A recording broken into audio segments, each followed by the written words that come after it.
ngoten. Njuk melakukan. Iya. Ya bakune wong ku nyambut gawe kuwi sing sakmadyane ya kudu sing santai ora saking rungsung. Ngoten. Iki mau suwantene sapa? Iki gawan kotak ula, Nduk. Kok gawan kotak ula sing ngopi? Iki bojoku. Oh, iki bojomu. Kabeh iki wis do ngerti matak dipamer-pamer. Ayam men kaya. Karang yang duwene bojo kaya. Budal ya aku kudu melu budal. Ah iya. Karang wedi kaya. Iya.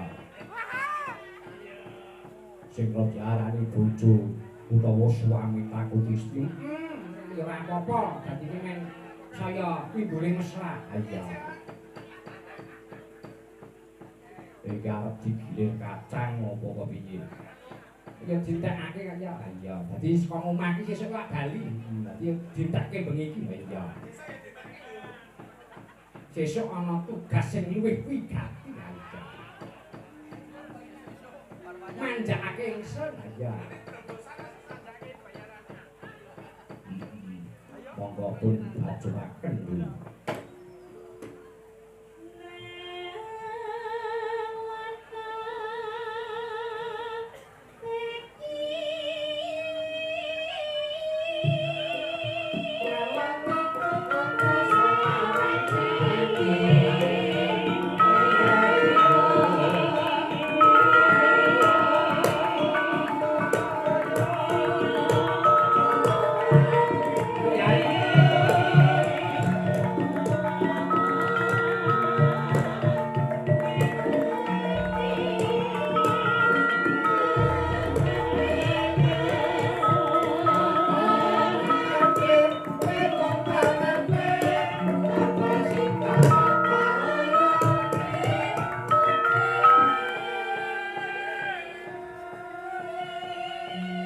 Posisi becake jak mampir kok piye? Nah iya karang ya kene iki ya cedak tempat wisata ya. Iya. Sakiwa tengene iki pampane indah banget nadyan to kapane mapane pegunungan ya ora beda kaya nggon dhewe kulon kono. Coba pun lajengaken Bu.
Wis nganti cok metu dhisik. Bareng aku nek urung nganti pemanasan mungkin weruh ngono cok wis metu dhisik kaya. Kowe kuwi senengane kok ora senengane kok ora sabaran kok kaya kowe kaya nduk ya wis ora. Mungkin mbok yo idep sing sithik. Rumangsa dadi wong lanang iki mbok yo sing birawa sing santosa, urung-urung kok wis kemetan. Iki mau tegese kepiye? Ya digawe becik karo wong ya kudu aku karo kowe bisa mbales lawan kabecikane nduk. Dadi wong urip kudu bisa macem-macem donya dinayan. Kaya ngoten. Kabeh iki mengkupi tutur ngoten nggih, Mas. Nduk. Coba pun telasaken. Dibacutake si Kicung si kucing.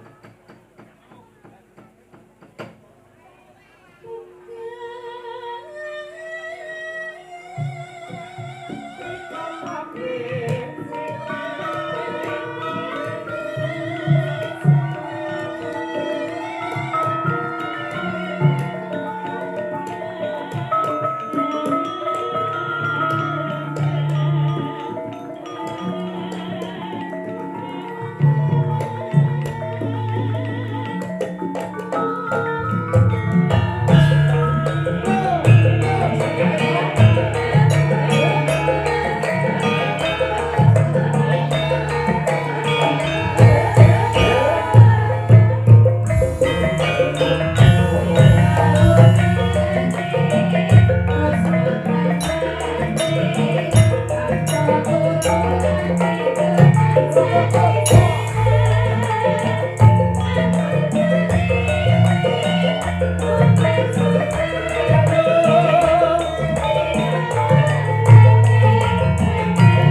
Jata utawa Sinom Nyamat wis diaturake iki mau Sinom Nyamat. Larase menyuwun apa pelok. Nek cara dislendroke dadi slendro nyura nek gandeng pelok 6 mestani Sinom Nyamat. Kaya ngoten Andrew. Dipacutake lakon sing gayang lelakon jaman kuno. Lagune apa si kucing iki mau digarap kendang Jaipong gayang. Bakunan karo kowe tansah munjake rasa puja puji syukur nang ngarsane Gusti Kang Maha Kawasa ya nduk. Awit aku karo kowe wis kasembadan sowan ana ing dusun Indrakila. Desa utawa kelurahan Lerek, Kecamatan Ungaran Barat. Kaya ngoten, iki wis kalaksanan aku karo kowe bisa swandene sakanca bareng-bareng kru Cakrabuana. Cakrabudaya apa Cakrabuana? Sing bener kuwi Cakrabudaya. Ngono ae. Rika semenaken dawuhan saking panjenenganipun bapak-bapak panitia supaya aku karo kowe nglimbuk cangik ing wengi iki. Ya musak anak-anakku sak gaduk-gadukku karang aku karo kowe iki dudu limbuk cangik wektu sekolahan. Dudu limbuk cangik sing terakademisi kaya liya-liyane ngono kae sing luwih wikan sing luwih masis babagan pedalangan. Kaya ngoten ya mbok menawa ana klerak-klerune tetembungan klerak-kleruk nganggo limbuk cangik sawengi untuk iki mengko akeh klerak-klerune kula nyuwun ageng samodra pangasami.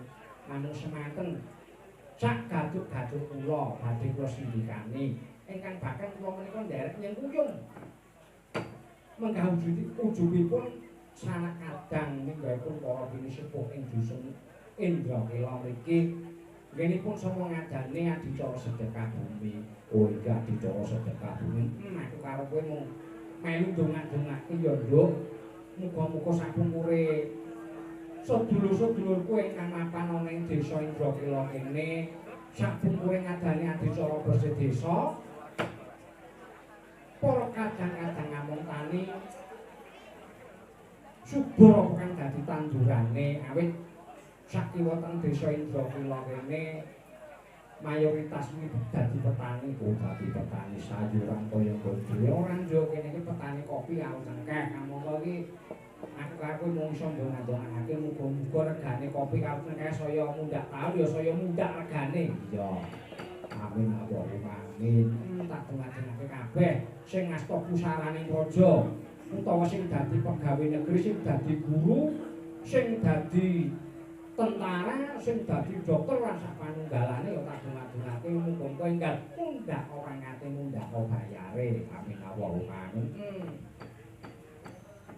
sing dadi bakul ya tak dongake muga-muga murah adol rayu amin Allahumma amin sing dadi petani kopi petani cengkeh ya tandurane subur kopine wetune ya akeh cengkeh ya wetune akeh dodolane ya mundak taun mundak larang amin Allahumma amin so nek lumpuk kayane kena nggo angkat bayang neh padune sambane promosi nanti kaya apik-apik lho ada tradisi kaya ngene perlu diwiwi lho awit iki pilarane nenek moyang ngoten awit ujube rasa syukur ngesane Gusti Kang Maha Kawasa iki ngono warna-warna nduk kaya ngoten contone kaya sanak kadangku dusun Indrakila kene awit padha sadar anggone seger nunjuk ya seger tok sumbere saka dusun Indrakila kaya ngoten warep padarane seger badane ya merga dahar wetu saka bumi Indrakila kene mula ya pantes kudu disedekahi dipepetri iki mujudake rasa syukur ana ngersane Gusti Kang Maha Kawasa kaya ngoten dadi akar kuwi mung bisa nyengkuyo man bisa ndongake kaya ngoten andel sowan rene ben bisa niki wis ping pindho sing taun wingi aku ya diaturi supaya mlimbuk cangik awan nang dhuwur kono kasing dalane nanjak kono kae nggo sengkan ngono kae taun wingi nang kono iki taun iki mapane ana ing jujugan ngene iki luwih prayoga luwih kepenak iya ning wong durung kayu kepenak awan iso mriki kandhane kok kapan kene iki papan sing kepenak lan udarane iki ora panas ora sumuk kaya ngono.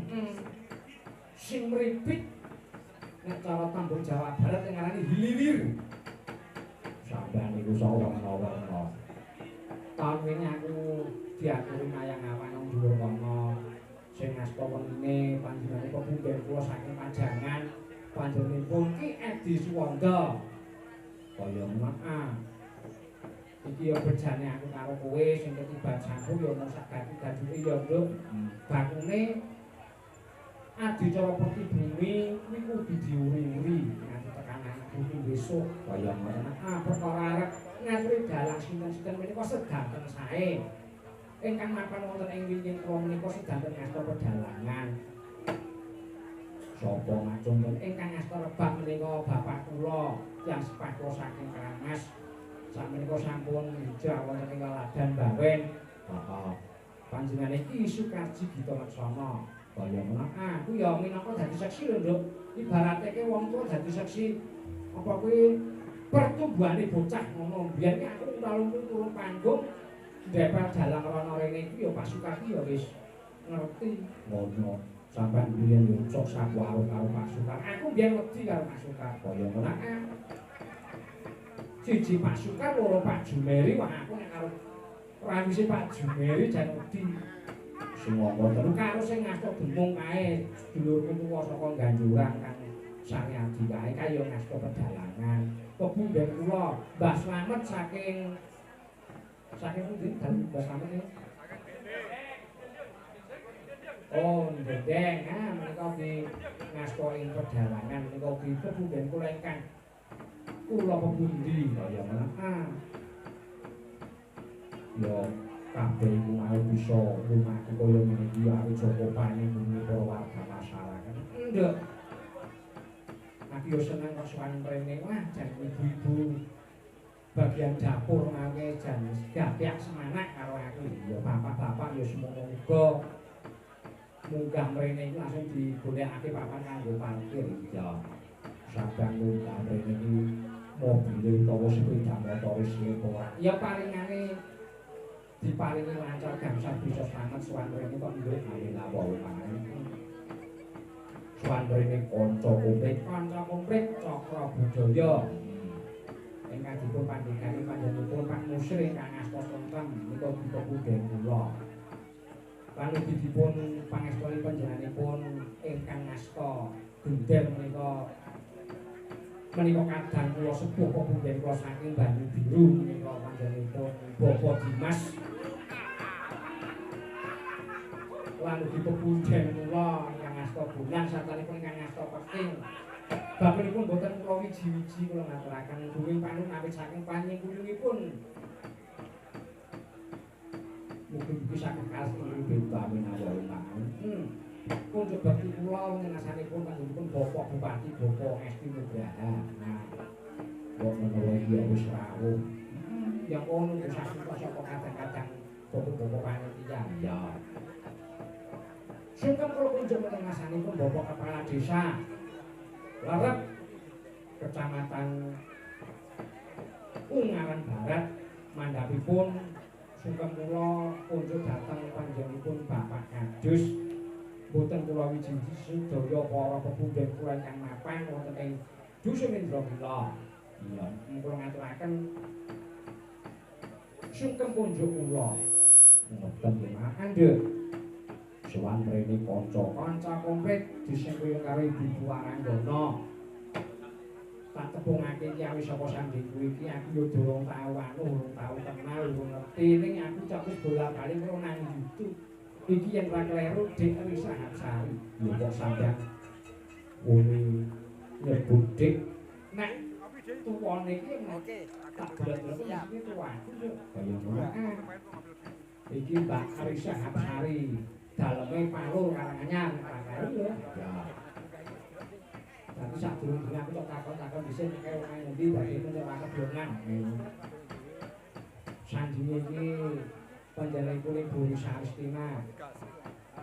Menika saking Laladan Betasan. Nek biyen ngono omahe ngilang wis tak boyong nang Betasan ana apa. Ora yo rasane papan adem.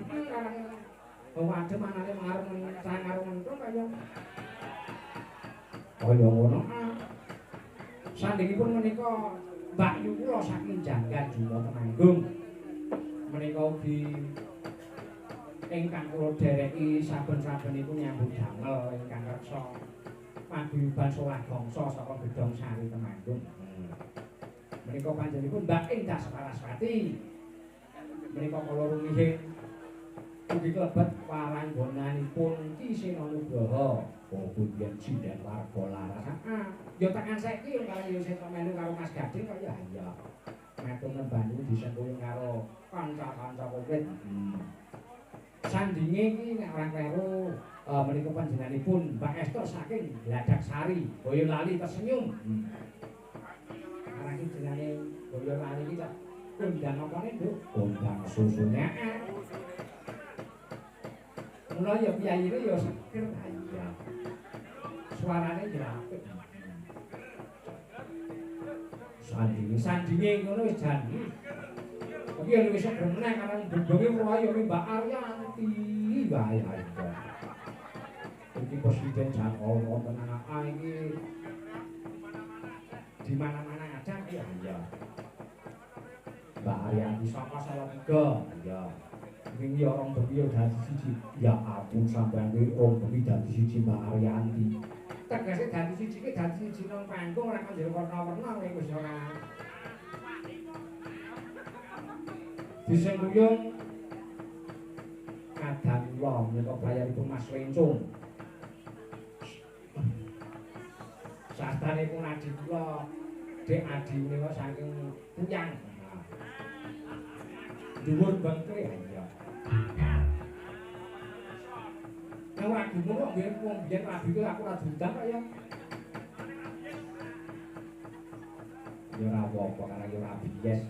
Tegese rabi yes kuwi Mas Adi kuwi karo pacangane biyen karo garwane rabi terus garwane mangsulan yes diganti rabi yes maksude iku dadi penggal apa nek kata-katane kuwi ya matur tembang nuwun dinten saya gayeng saya regeng menawi kula tingali wonten sanget menika wonten bintang tamunipun panjenenganipun Mas Gareng Sugeng menika mbok menawi sampun Sumadyo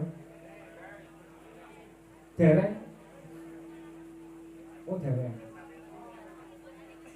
oh alah mbok menawi wis komunikasine mboten apa-apa bakune lagi ditanggung jawab ora apa-apa yang untuk bisa dikonfirmasi dhisik karo bapak-bapak panitia iya. Jadi begitu ora ana panggangan ora apa-apa sing aku kawin kudu bisa ngregenake panggung iki lho ya. Sak bisa-bisane ya. Iku aja nganti kesuwen karang yo lakoni dawa. Iku ora poso kuwi jam 12:30. Iki kudu jumenengake ya. Karang yo layangan saiki presiden yo dituntut untuk berdiri. Biasanya sing berdiri ngono mung yoga. Saya sing mayar guys ngancok berdiri.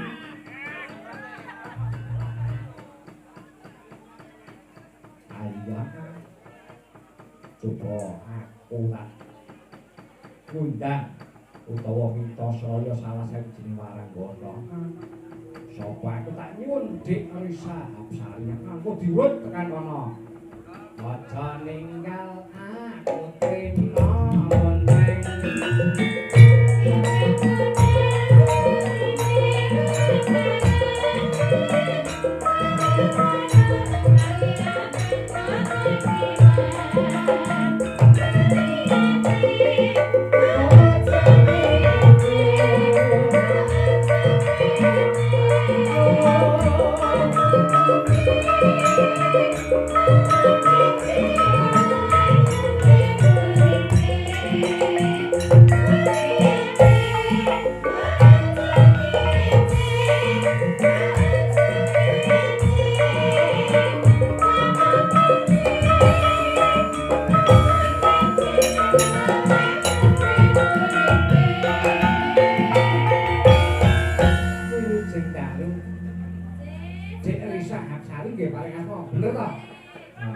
Bener karena aku yang benar-benar terus seneng bukain YouTube kan nek bengi.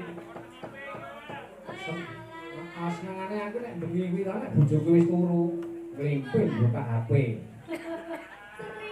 Buka HP iki kalau wis ana wayangan kan oh iki dilaras ora mesti ana dhewe. Apa lek kula niku wong rutin nggih. Soal sing panggih kali sing nika. Sing pundi? Sing biasane cok napa cok lenggate pojok nika. Dengan nak masih tepang to? Mbak Cebre. Wangge. Oh ternyata masalah menjenengan niku Mbak Mangke Cebre. wah niku aku kula rutin pun gaya lho niku. Niku sing mbau reksa niku lho Pak. Pundi? Rawa pening. Wangge aku kudu hati-hati lho. Ya ora apa-apa, kaya masalah iki ya ora masalah. Ora apik nek ora. Sekarang masa depan nggih Pak. Nggih. Ngaturaken donga pamuji dados daya warga masyarakat. Monggo. Jenenge assalamualaikum warahmatullahi wabarakatuh. Bapak Ibu. Sugeng lelenggahan, sugeng midhangetaken. Niki dalam rangka bersih dusun napa? Bersih dusun iki sama susutan. Bersih desa menika ampun taun ngadani acara bersih desa. Nggih, mugi-mugi warganipun sehat, seger waras, bagus waras, kathah rezeki ingkang lumintu berkah barokah, boten kesandung, boten kesrimpet nggih Pak. Amin amin Allahumma amin. Amin. Jan. Ilmu bakune nek kula kali jenengan mung iso ndonga-ndongake akan Nggih. Penontonnya kathah niki Pak. wah mriki penggemar wayang kuwi niku wah jan mumpeng kok mriki niku. Wayangan awan sesuk awan niku nggih mesti gayeng niku kok ngarang mriki niku do seneng wayang. Nggih. Pun aturi tetembangan, Pak. Nggih, niki dereng enten panggundutan Pak. Dereng wonten niki. Wedika niki. Sing ngibot iki sajake kok mau Kuwi request senengane kok sing nika-nika kok. Nggih, tapi Kuwi nek request gambar sawit kok ngoten niku, Pak. gambar sawit dingiboti ngono Mas. Nggih.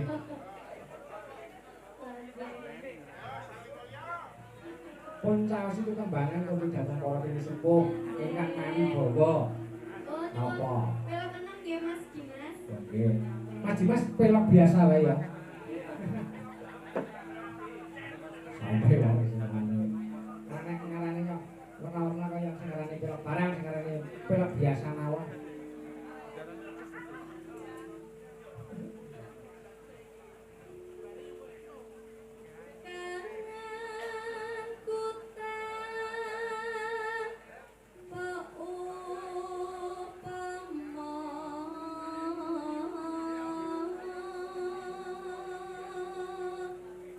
Wah, karang ya kaya ngono kaya. Kaya ngopo le Pak? Niki hawane adem le. Wah, karang ya wis ada. Ngajak ngajak. Tegese ngajak nembang, ngajak suka kali suka.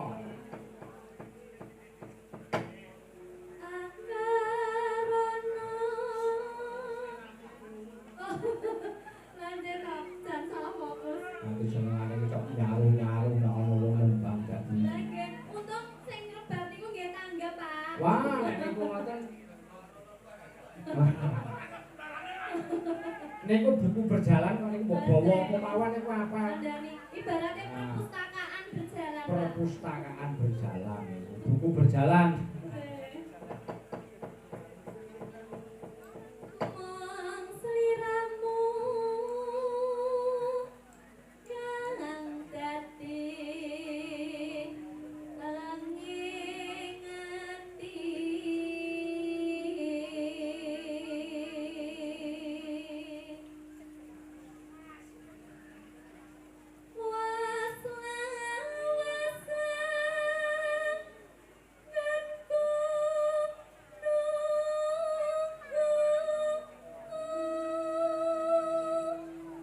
Wis lawas kan ngono ya. nanging ngomong ngelalit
monggo.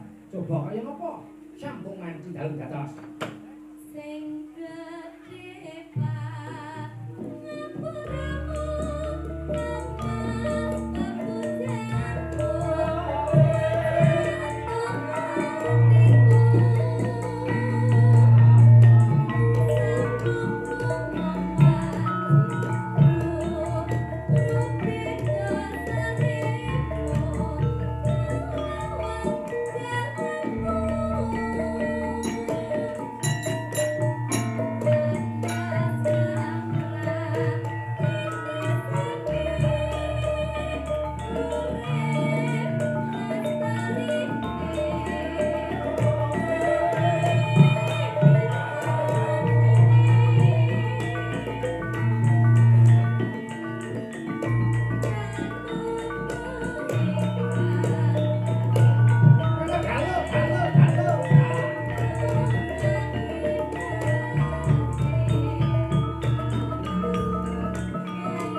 lumantar napa via amplop napa via WA.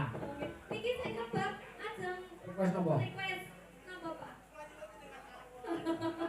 Aku request nek lagu ngono wis biasa karang kono gundange lagu ning mesti sing nembang. Iya. Mumpung ra ono budhe lak kesempatan. Niku asline nek wong lanang niku cok padha mawon kok, Mbak.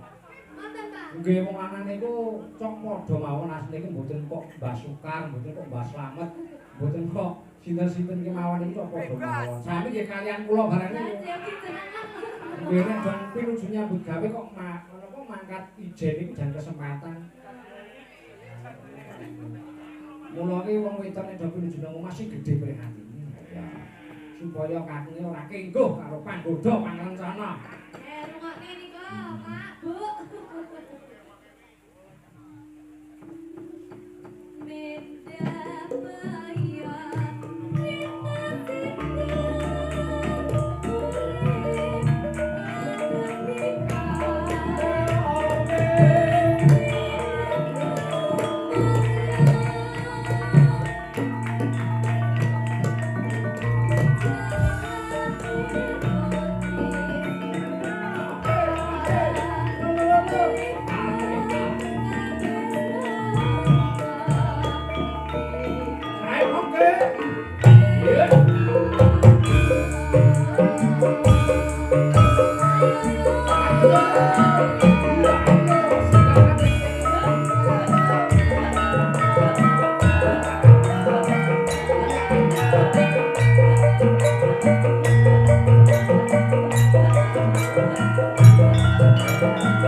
nggih marang wiyagane mawon nggih racak niku nom-noman dadi ya cakrak-cakrak. Iya. Bisa gumer ngono. Lagi wong mame nggih napa Pak? Tahu napa? Oh campur.